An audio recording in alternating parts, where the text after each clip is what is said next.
खंडहरपुर एक ऐसा गांव था जहां सन्नाटा और उदासी हर गली नुक्कड़ में बसती थी। गांव के बाहर एक पुराना कब्रिस्तान था जिसके बारे में लोग कहते थे कि वहां रात को अजीब अजीब सी आवाजें सुनाई देती हैं। गांव वाले उस रास्ते से रात में गुजरने से डरते थे। इसी गांव में सुरेश नाम का एक युवा लड़का अपनी नानी के पास कुछ दिन बिताने आया था। सुरेश शहर में रहने वाला एक नौजवान था जो अपनी नानी के पास गर्मियों की छुट्टियां बिताने खंडहरपुर आया था। पहला दिन था और दोपहर के समय उसने अपनी नानी से कहा, नानी, मैं बाहर घूमने जा रहा हूँ। इस गांव को देखना चाहता हूँ। नानी ने चिंतित स्वर में कहा, बेटा, घूमने जा तो ठीक है, लेकिन रात होने से पहले लौट आना। और हाँ, ज्यादा दूर मत जाना, खासकर उस कब्रिस्तान की तरफ। सुरेश ने हंसते हुए कहा, नानी, आप भी कैसी बातें करती हैं। भूत प्रेत तो बस कहानियों में होते हैं। मैं तो बस गांव देखने जा रहा हूँ। नानी ने गहरी सांस ली और चुप रही, लेकिन उनकी आंखों में चिंता साफ दिख रही थी। सुरेश गांव की गलियों में घूमता रहा। गांव की वीरानी और खामोशी उसे अजीब लग रही थी। सूरज ढलने लगा और वह अनजाने में उस रास्ते पर पहुंच गया जो कब्रिस्तान की ओर जाता था। कब्रिस्तान के पास पहुंचते ही हवा में ठंडक बढ़ गई। चारों तरफ सन्नाटा था, सिवाय कुछ पक्षियों की आवाजों के। सुरेश ने देखा कि कब्रिस्तान के बीच में एक बड़ा सा पत्थर था जिस पर एक लड़की बैठी थी। वह सुंदर थी, लेकिन उसका चेहरा उदास और पीला था। सुरेश को आश्चर्य हुआ कि इतनी रात में कोई लड़की यहाँ क्या कर रही है। उसने हिम्मत जुटाकर पूछा, आप यहाँ अकेले क्या कर रही हैं?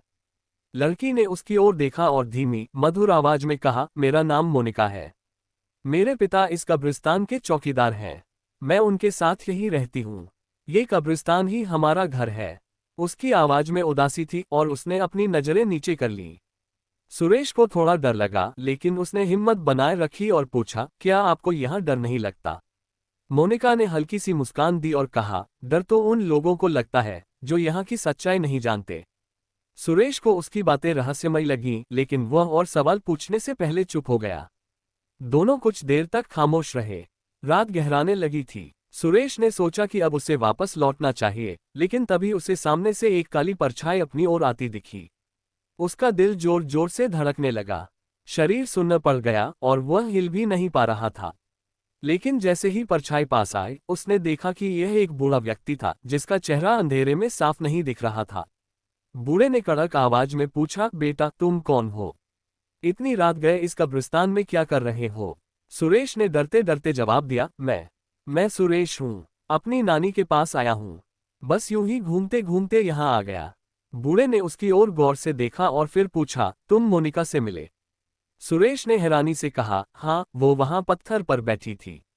बूढ़े का चेहरा अचानक मायूस हो गया।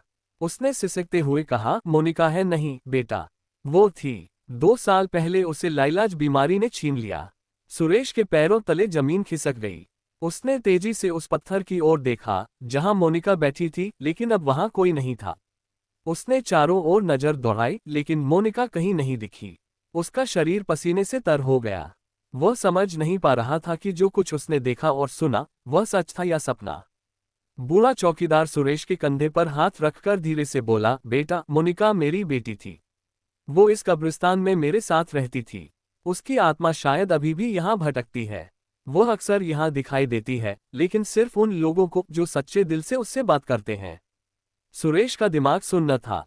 वह कुछ बोल नहीं पा रहा था। बूढ़े ने आगे कहा, तुम अच्छे इंसान लगते हो। शायद इसलिए मोनिका ने तुमसे बात की। लेकिन अब तुम्हें यहाँ से जाना चाहिए। ये जगह रात में सुरक्षित नहीं है। सुरेश ने बिना कुछ कहे तेजी से गांव की ओर भागना शुरू कर दिया। उसकी सांसें तेज थीं और दिल जोर जोर से धड़क रहा था। जब वह नानी के घर पहुंचा तो उसने सारी बात बताई। नानी ने गहरी सांस ली और कहा, मैंने तुझे मना किया था बेटा। उस कब्रिस्तान में कई आत्माएं भटकती हैं। तूने जो देखा वह सच था। उस रात के बाद सुरेश ने कभी उस कब्रिस्तान की ओर कदम नहीं बढ़ाया।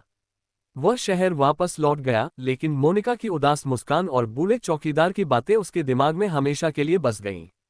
खंडहरपुर का कब्रिस्तान आज भी उतना ही रहस्यमय है और लोग कहते हैं कि वहां अब भी मोनिका की आत्मा रात के सन्नाटे में उस पत्थर पर बैठकर किसी का इंतजार करती है।